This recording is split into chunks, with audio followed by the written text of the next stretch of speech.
The document had my name on it. 6 years of my life, summarized in 12 bullet points, every single one a lie. Missed deadlines I never missed. Leadership failures that never existed. I had just saved this company $2.3 million. And my manager, the man who shook my hand in every meeting, couldn't even write his own lies. He fed my name into an AI and let a machine erase me. What he never counted on was one deleted file he thought was gone forever. It wasn't. Let me take you back to where this whole thing started. I joined NextCore Systems 6 years ago as a mid-level data analyst. Fresh out of a dead-end job at a smaller firm, hungry to prove something. Dallas summers were relentless, but the opportunity felt like air conditioning. Immediate relief, real comfort. NextCore was growing fast. Enterprise clients, government contracts, serious money moving through their systems. I told myself if I worked hard enough, kept my head down, delivered results, this place would take care of me. I believed that. For 6 years, I genuinely believed that. I was good at my job.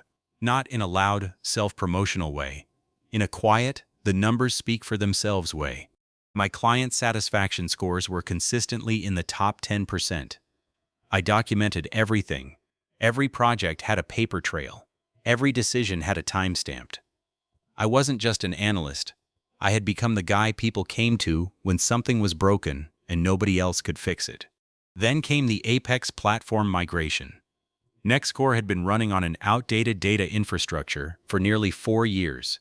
Clients were complaining. 2 major accounts had already threatened to leave. Leadership finally greenlit a full migration, and they handed it to me. 18 months of planning, cross-department coordination, and late nights that my wife Allison stopped questioning after the 3rd month. When it was done, the CFO sent a company-wide email. Cost savings, $2.3 million. Timeline, under budget. Client retention, 100%. That project should have been my promotion. Everyone knew it. My colleagues said it. My clients said it. Even people in departments I barely interacted with stopped me in the hallway to say it. Victor Dalton never said it once. Victor was my direct manager. On paper, he was everything a corporate manager should be. Articulate, well-dressed, always the first one to speak in leadership meetings and the last one to actually do any work. He had a particular talent for being present during successes and invisible during the difficult parts. When the Apex project was bleeding overtime hours at month 14, Victor was in Phoenix at a strategic alignment retreat. When the CFO sent that company-wide email, Victor replied all with, "Proud of the whole team's effort on this one." The whole team, not my name. Not a single word about who actually ran it. I noticed. I didn't say anything. I told myself it didn't matter. The results were documented. The credit was traceable. The promotion was coming. I was patient. I had always been patient. That patience was the first mistake. 2 weeks after the Apex project wrapped, something shifted in Victor. Small things at first. He stopped looping me into certain email threads. Meetings I used to attend got quietly restructured. When I asked him directly about the promotion timeline during our one-on-one, he smiled that smooth, practiced smile and said, "These things take time, Ryan. You know how the process works." I told myself he was just managing expectations. I told myself the system worked. I told myself 6 years of results didn't just disappear because of one awkward conversation. I was wrong about all 3. The annual review cycle at NextCore ran every October. Forms submitted, ratings filed, compensation adjustments processed by November 15th. I had been through 6 of these cycles. I knew the rhythm. I knew what my numbers looked like. I walked into that October with more confidence than I'd ever had.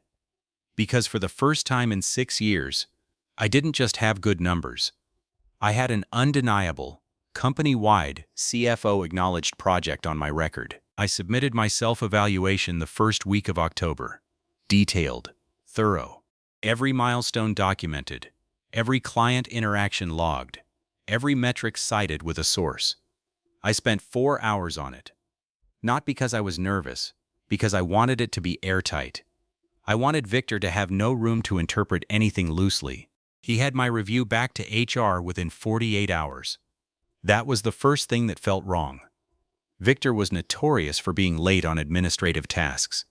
Last year he submitted 3 reviews past deadline, and HR had to chase him down. 48 hours meant he either had it pre-written, or he barely read what I submitted. I found out which one it was on October 19th. The review landed in my inbox at 9:14 a.m. on a Tuesday. I remember the exact time because I had just finished my morning coffee and was feeling good about the day. I clicked it open, started reading, and the coffee turned cold in my stomach before I reached the second paragraph. Ryan demonstrates inconsistent follow-through on project deliverables. I read it again. Then a third time. Follow-through on deliverables. I had just completed the largest infrastructure migration in NextCore's history. Under budget, ahead of schedule, 0 client losses. Communication with cross-functional teams has been a recurring area of concern. I had coordinated with 7 departments simultaneously for 18 months. I had a folder with over 300 emails proving it. Leadership presence during high-visibility initiatives remains underdeveloped. My jaw physically tightened. I could feel it. That specific, sharp tension right below my ears that only shows up when something is so wrong your body registers it before your brain fully catches up. Overall rating meets basic expectations. Not exceeds, not outstanding. Meets basic. The rating that meant no promotion consideration. The rating that meant no compensation review.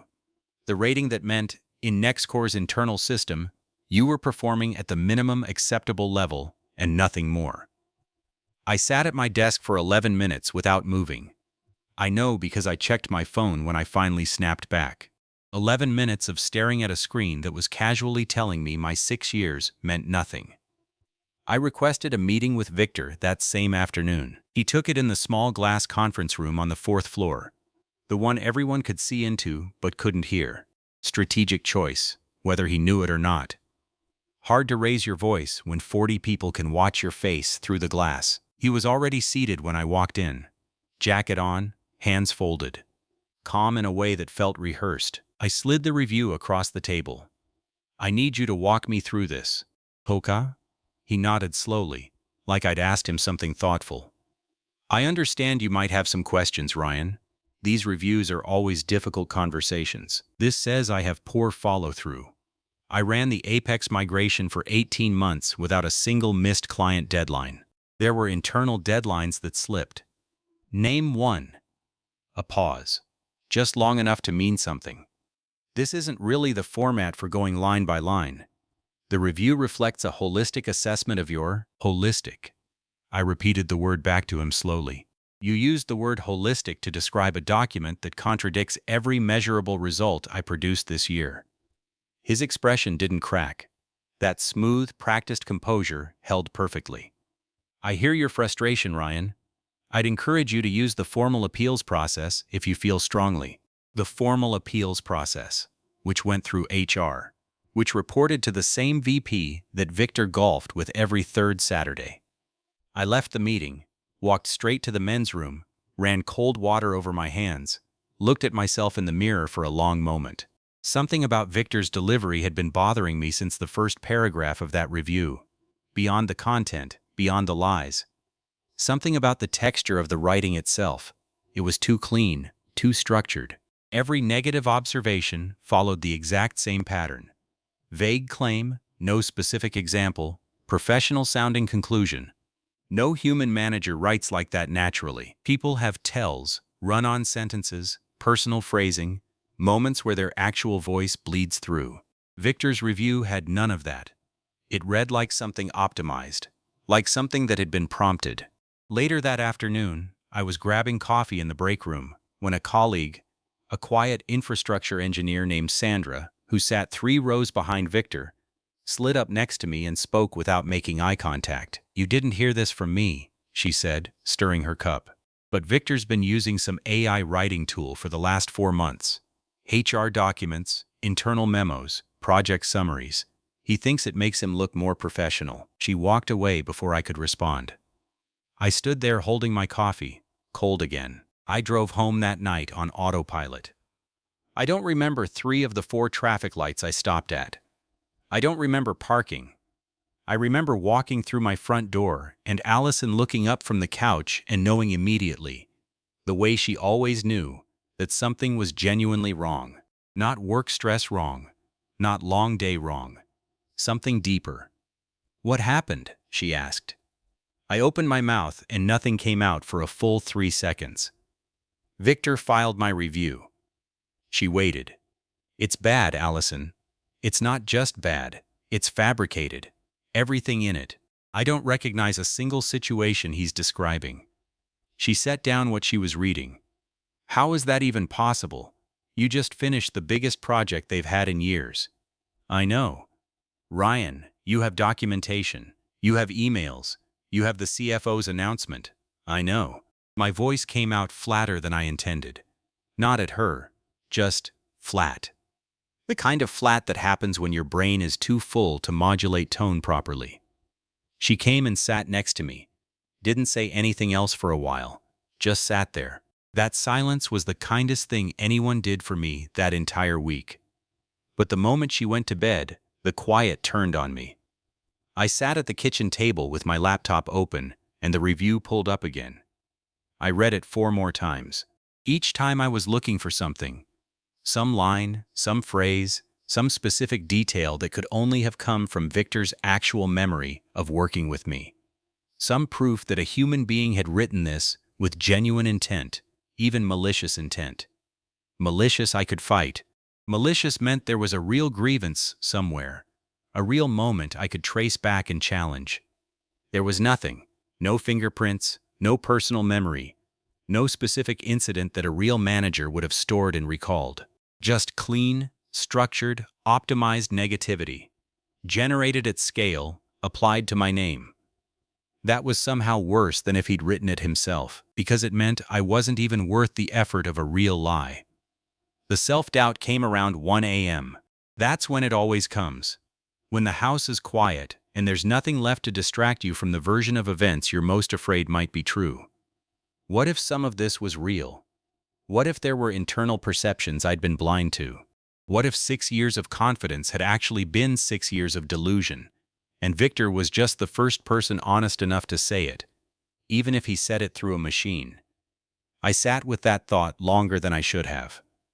Then I pulled up my project archive, the real one, the one I maintained personally, separate from NextCore's internal system. Every deliverable, every client sign-off, every timeline comparison between projected and actual completion. 18 months of Apex, documented in 412 files. The self-doubt didn't survive contact with the evidence. By 2 a.m. it was gone, replaced by something colder and much more focused. I thought about resigning. Genuinely, seriously thought about it. I opened a blank document and started typing. "Please accept this as formal notice of my resignation from NextCore Systems, effective." And then I stopped. Cursor blinking, the sentence just sitting there, half finished, waiting for me to either complete it or close the tab. I stared at it for a long time. Resigning meant Victor won. Resigning meant the review stood as the official record of my performance. Resigning meant that anyone who looked at my file in the future would see meets basic expectations as the last thing NextCore said about me, and I would have no way to explain what actually happened without sounding like a disgruntled ex-employee making excuses. Resigning meant the machine that erased me got to keep the erasure. I closed the document without saving. Something had shifted in me somewhere between that resignation letter and closing it. The hurt was still there. I won't pretend it wasn't. 6 years is a long time to invest in something. Finding out the investment was being deliberately devalued by someone who used an algorithm to do his dirty work. That kind of pain doesn't just switch off because you decide to fight back, but the pain had changed texture. It wasn't soft and confused anymore. It had edges. It had direction. I wasn't going to appeal through HR. I wasn't going to request another meeting with Victor.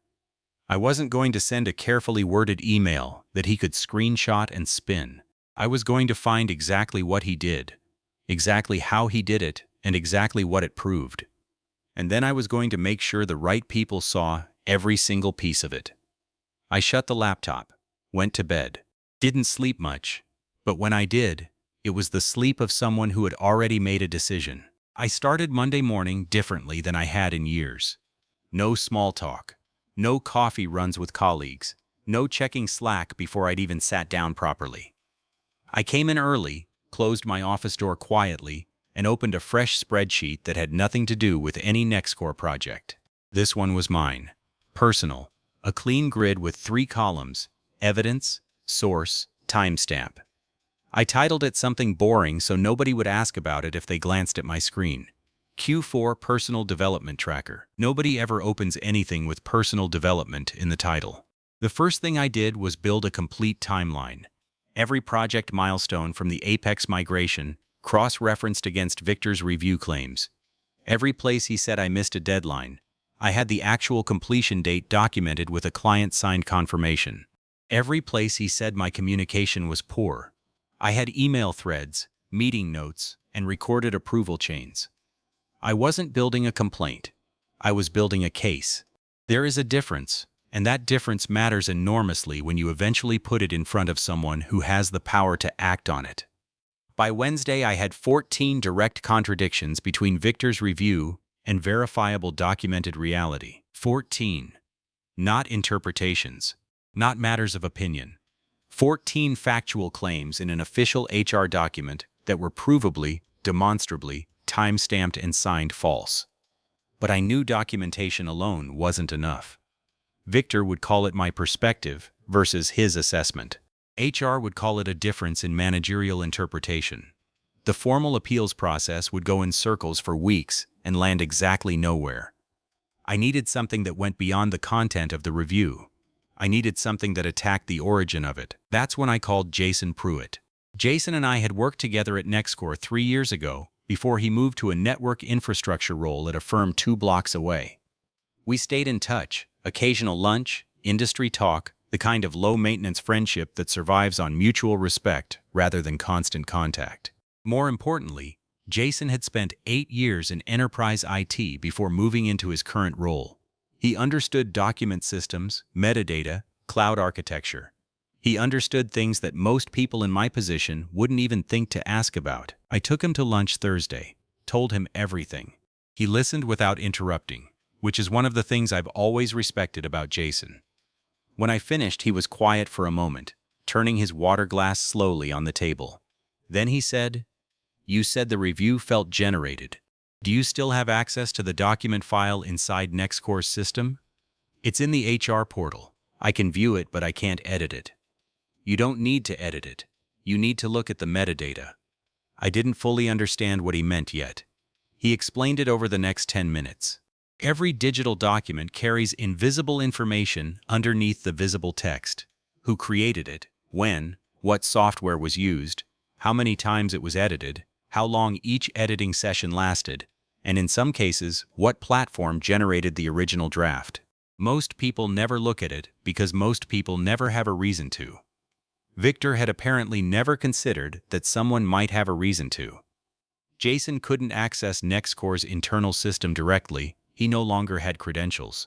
But he walked me through exactly what to pull and how to read it.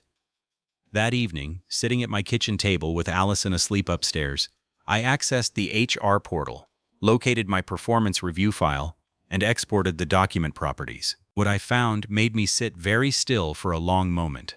The review had been created at 11:06 p.m. on a Sunday night, not during business hours, not during a thoughtful managerial assessment process. 11 p.m. on a Sunday, the digital equivalent of something done in the dark, quickly, when nobody was watching. The document had been edited 14 times, in 40 minutes. 14 revisions in 40 minutes is not a human being carefully reconsidering their assessment of a 6-year employee. 14 revisions in 40 minutes is someone running generations, selecting outputs, copy-pasting, adjusting, and finalizing.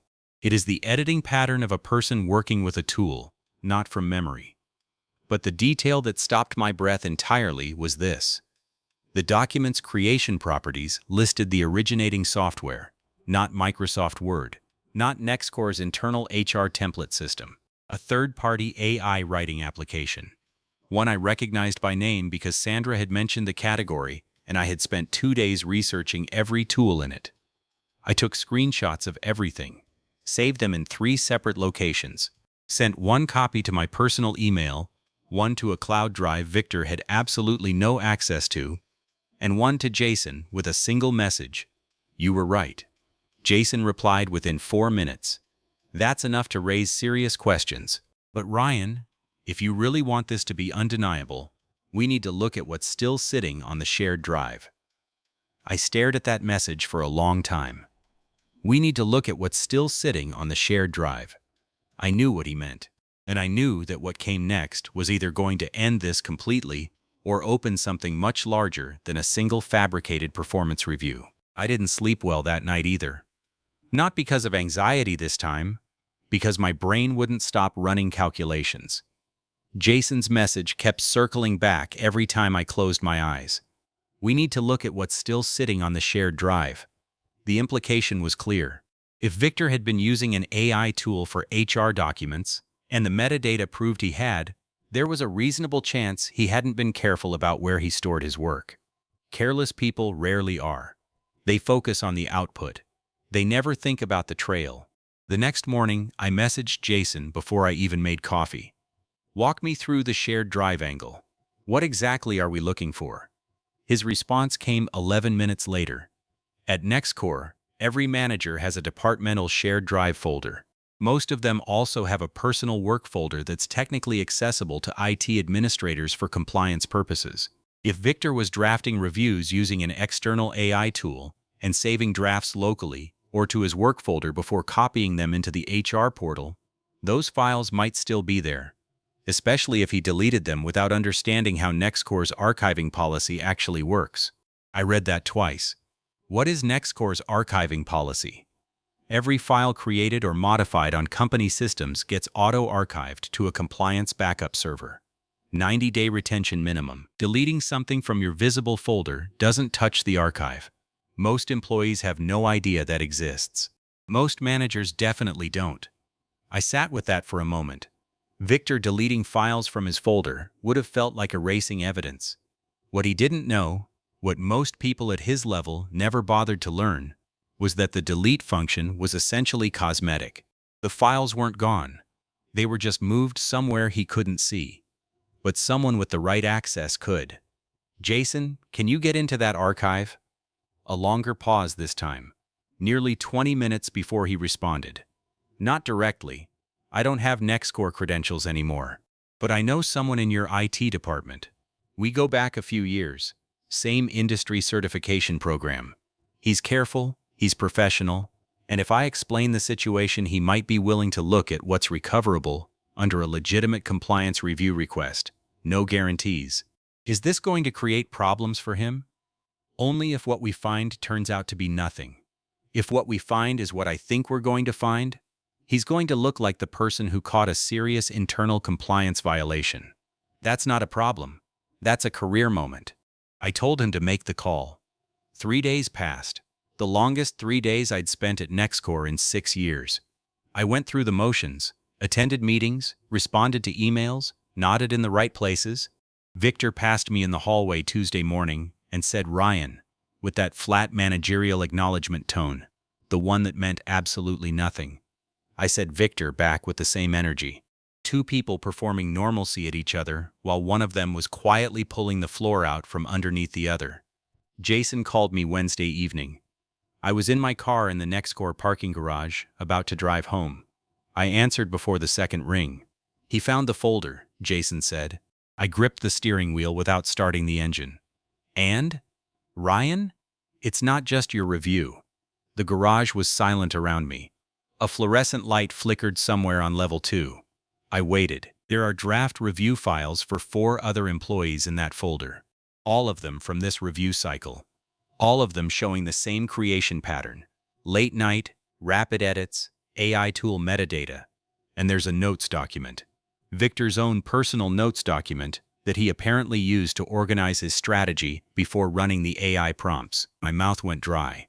"What does it say?" Jason read it slowly, and I could tell from his tone that he'd already read it several times before calling me. Victor's notes were brief, clinical, and completely damning. Each employee's name was listed with a single line of instruction beside it. For two of them, the note said solid performers.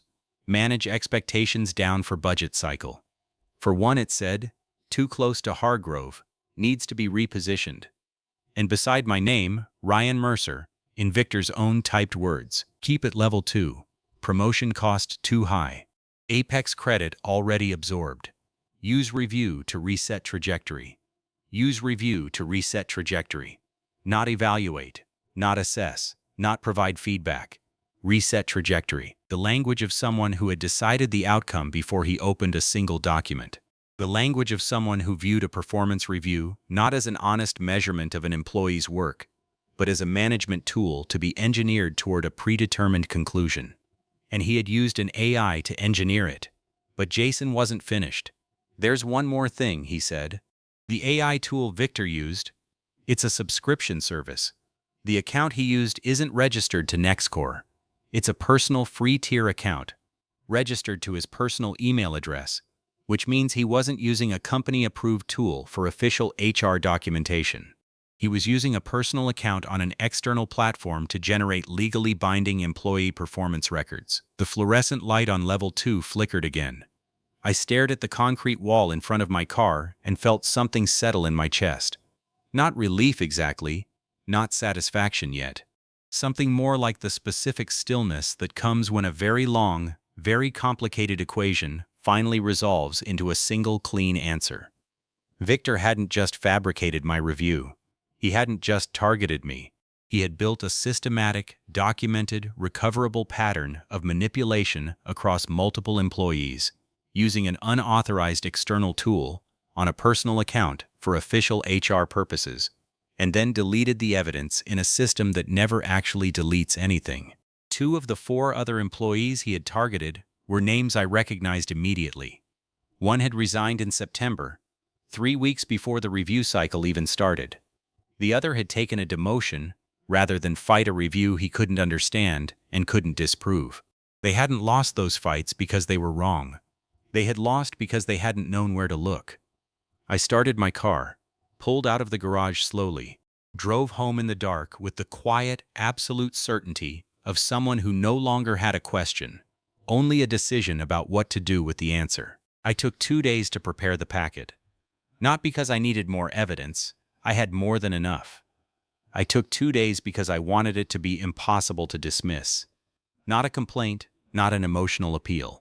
A document that walked whoever read it from point A to point Z, with 0 gaps, 0 speculation, and 0 room for corporate deflection. Every claim sourced, every source timestamped, every timestamp cross-referenced against an independent record. Jason's IT contact had pulled clean copies of everything from the compliance archive, Victor's deleted folder, the draft reviews, the personal notes document, the AI tool metadata, all of it legally obtained under NextCore's own internal compliance review protocol. No gray areas, no questionable methods. Everything above board, everything documented, everything done in a way that couldn't be challenged on procedural grounds. I organized it into 6 sections. Section 1. My original performance review, with each false claim highlighted and numbered. Section 2. The 14 documented contradictions, each one paired with time-stamped evidence from the Apex project record. Section 3. The metadata analysis of the review file, creation time, edit pattern, originating software. Section 4. Victor's deleted folder contents, the draft reviews, the AI prompt patterns, the personal notes document with his own words beside my name. Section 5. The unauthorized account evidence, screenshots showing the AI tool registration under Victor's personal email, confirming use of a non-approved external platform for official HR documentation. Section 6. The 2 other affected employees. One resigned, one demoted, with their review files showing identical creation patterns. The packet was 31 pages. I didn't send it to HR. HR reported to a VP named Gerald Foss, the same Gerald Foss who golfed with Victor every 3rd Saturday, who had personally endorsed Victor's last 2 performance ratings, and who had been CC'd on the email where Victor took collective credit for the Apex project. Going to Gerald was the same as going to Victor with extra steps. I had watched 2 other employees get quietly ground down by that exact pathway already. I went directly to NextCore's VP of Operations, a woman named Diane Ashworth. Diane had been with NextCore for 11 years. She had built the enterprise client division from 4 accounts to 47. She was precise, direct, and had a well-known institutional intolerance for anything that created legal exposure for the company. She was exactly the right person. Not because I thought she would be sympathetic, but because I knew she would be thorough. Sympathetic people listen. Thorough people act. I emailed her assistant Monday morning, requesting 15 minutes on an urgent compliance matter. I used the word compliance deliberately. Compliance requests don't get filtered the same way general meeting requests do. By noon, I had a slot for Wednesday at 10 a.m. I didn't tell anyone. Not Allison, not until the night before, when I laid it all out for her at the kitchen table, and she read through the packet in silence for 20 minutes before looking up and saying simply, "This is airtight." Not Jason, who had already done more than I could reasonably ask. Not Sandra, who had given me the first thread and deserved to know, but needed plausible distance from what was coming. Wednesday morning, I walked into NextCore's executive floor for the first time in 6 years. Diane Ashworth's office had floor-to-ceiling windows facing downtown Dallas. She was already reading something when I walked in, didn't look up immediately, finished her sentence, then set it aside and looked at me with the direct, undecorated attention of someone who had agreed to 15 minutes and intended to use them efficiently. "Mr. Mercer, you mentioned a compliance matter." "Yes." I set the packet on her desk. "I'd ask that you read the executive summary on page 1 before I say anything else."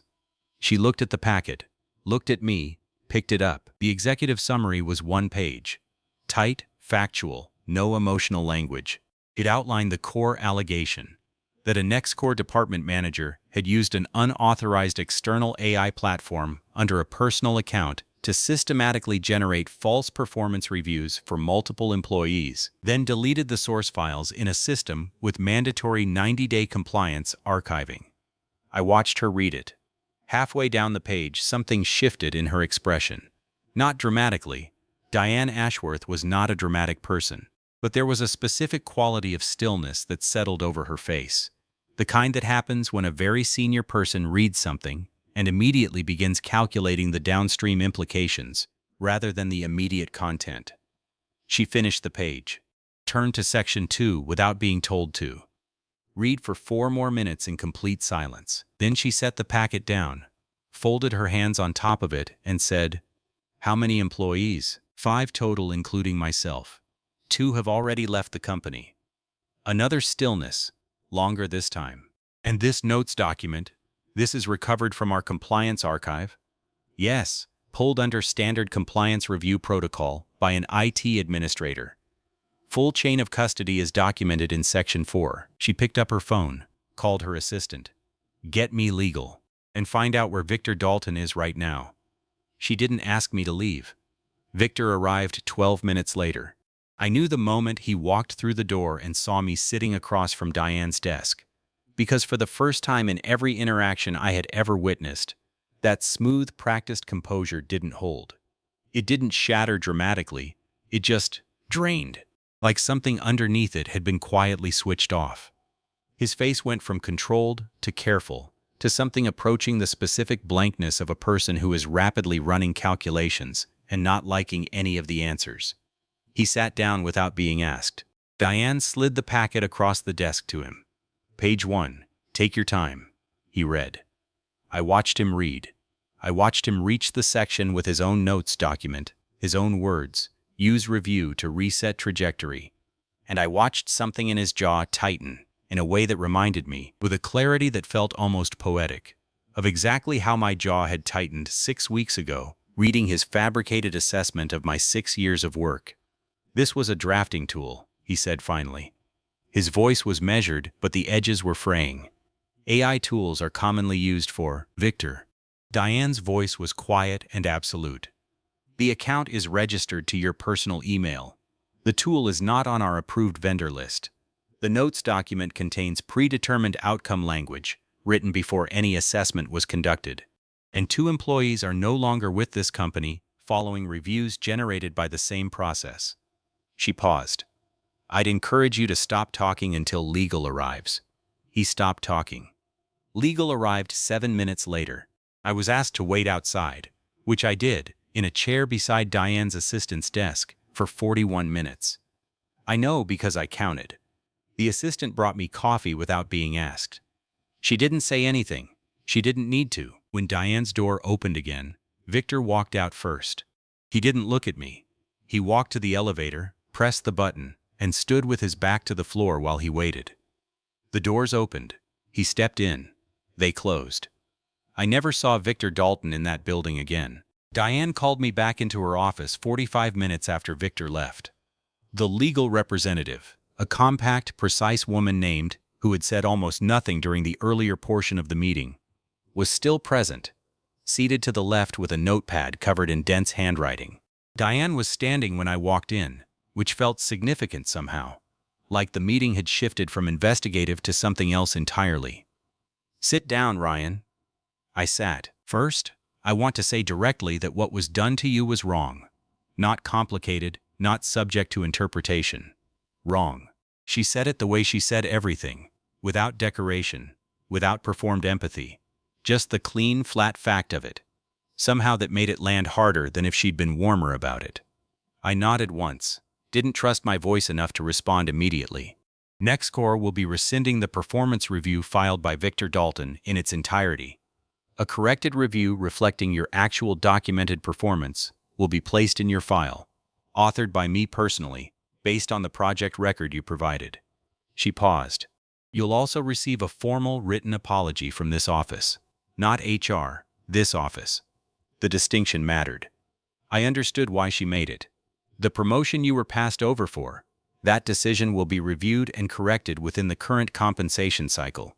You won't need to reapply or go through another evaluation process. I had prepared myself for a long negotiation.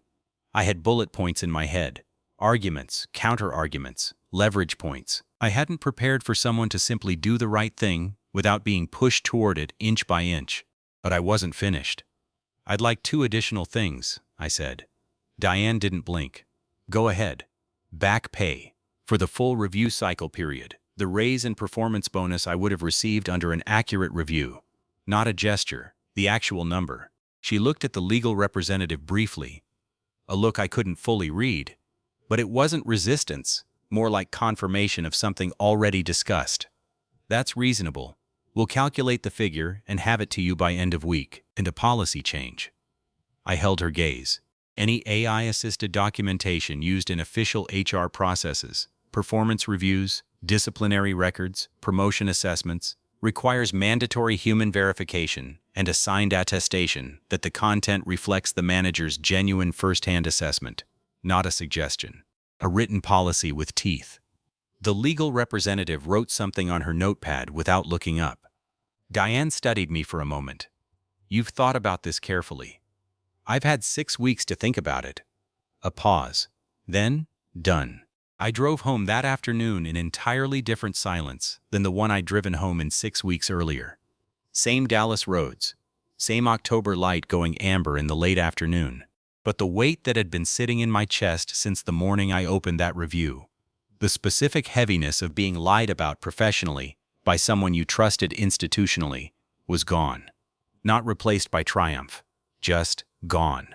Like a pressure that had been quietly building for so long, I'd stopped noticing it until the moment it released. Allison was waiting when I got home. She'd taken the afternoon off, something she almost never did. She was sitting at the kitchen table with 2 cups of coffee already made, like she'd known roughly when I'd be back. I sat down across from her, and she looked at my face and said, "It's done." Not a question. "It's done," I said. She reached across the table and put her hand over mine and didn't say anything else. We sat there for a while with the coffee going warm between us and the afternoon light coming through the kitchen window, and for the first time in 6 weeks, I didn't have a single calculation running in the back of my mind. That evening, I did something I'd been thinking about since Jason first told me the names of the other affected employees. I looked up the 2 who had left. One of them, a project coordinator named Brianna Solano, had resigned in September after receiving a review that, I now knew, had been generated by the same process as mine.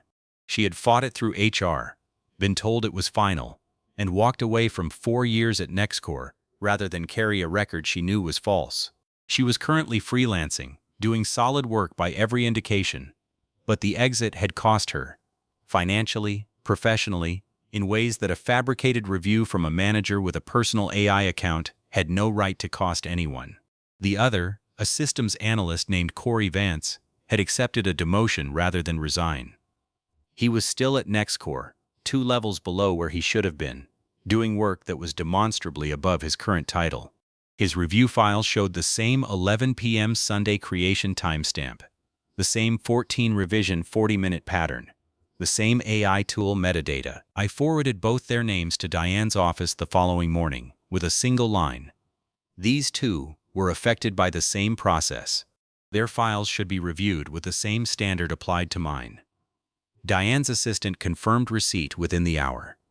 I don't know the full outcome for Brianna and Corey. That wasn't mine to manage or report on. What I know is that the information reached the right desk and didn't stay buried. Sometimes that's the most you can do for someone. Make sure the truth gets to a place where it can actually be used. Victor Dalton was terminated within 48 hours of that Wednesday meeting. Quietly, completely, with no company-wide announcement and no LinkedIn post about pursuing exciting new opportunities. He was simply gone. His name removed from the org chart, his office cleared, his access revoked. The kind of exit that happens when a company's legal department is involved, from the first conversation. I heard later, through the particular informal channel that every office has regardless of how professional everyone pretends to be, that the termination had been structured in a way that made future employment in any HR-adjacent management role significantly complicated. I didn't ask for details. I didn't need them. What I needed had already happened. 3 weeks after that Wednesday meeting, I received a package from Nextcore's executive office. Inside was the formal written apology, printed on company letterhead, signed by Diane Ashworth personally. 3 paragraphs. Precise, unambiguous language, acknowledging that the review filed against me had been generated through unauthorized methods, did not reflect my actual performance, and had been permanently expunged from my record.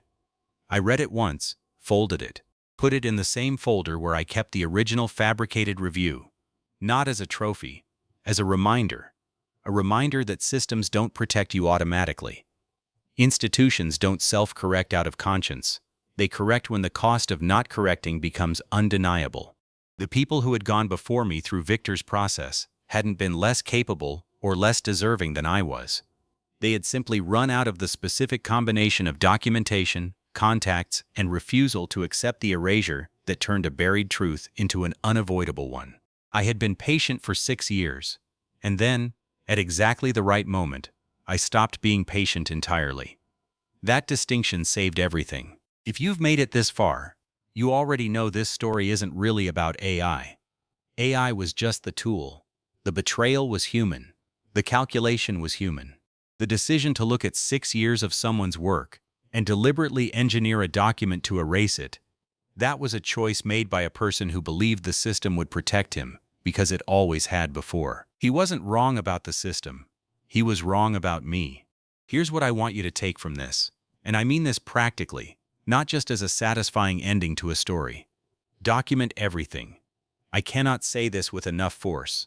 Not because you're planning for betrayal, but because documentation is the only language that corporate institutions are legally obligated to respond to. Emails, timestamps, client sign-offs, project records. Keep personal copies. Keep them somewhere that has nothing to do with your employer's systems. The moment something feels wrong, not even wrong, just slightly off, you start the paper trail. You don't wait for confirmation. You start at the moment your instincts register that first quiet signal. Trust that signal. I dismissed it for 2 weeks after the Apex project wrapped. 2 weeks of telling myself Victor's coldness was stress, or politics, or something I was reading incorrectly. My instincts knew before my logic caught up. They always do. Yours will too. Understand the infrastructure around you. Most employees have no idea how their company's document systems actually work. What gets archived, what gets retained, what a manager assumes is deleted but isn't. That knowledge gap is where people like Victor operate. They count on you not knowing. Closing that gap doesn't require a technical background. It requires one conversation with someone who does know. A Jason Pruitt in your network. Someone who has been inside those systems and understands what the delete button actually does and doesn't do. And here is the thing I keep coming back to. The thing that stayed with me longer than the apology letter. Longer than the promotion. Longer than watching Victor walk into that elevator and disappear. Two people lost real things before I found that folder. Brianna Solano rebuilt her career from scratch because a manager with a free tier AI account decided her trajectory needed resetting. Corey Vance spent months doing work 2 levels above his title because a fabricated review told the system he wasn't ready. Neither of them did anything wrong. Neither of them had worse instincts or less documentation than I did. They just hit the wall before I did, and the wall didn't move for them the way it moved for me. That isn't something I can fully make peace with. The system got corrected. Eventually, incompletely. For some of us more than others. That's how it usually works. Not clean, not symmetrical, not entirely fair even when it moves in the right direction. What you can control is your own position inside that system. How well you document your work. How quickly you act when something feels wrong. Whether you know enough about the infrastructure around you to find the thing that someone powerful assumed was gone forever. Because here is the part that Victor never understood, and the part I want to leave you with. He thought the deleted folder was his protection. He thought removing the visible evidence meant removing the evidence. He spent 4 months systematically manipulating official records, targeting employees, engineering outcomes, and he felt safe because he pressed delete at the end of it. What he forgot was simple. Deleted files don't always stay deleted. And neither do the people they were meant to erase. If this story hit close to home, if you've been through something similar, if you're in the middle of it right now, if you know someone who is, drop it in the comments. You'd be surprised how many people are sitting on a story exactly like this one, wondering if anyone would believe them. They would. Leave it below. And if this video found you at the right moment, you already know what to do next.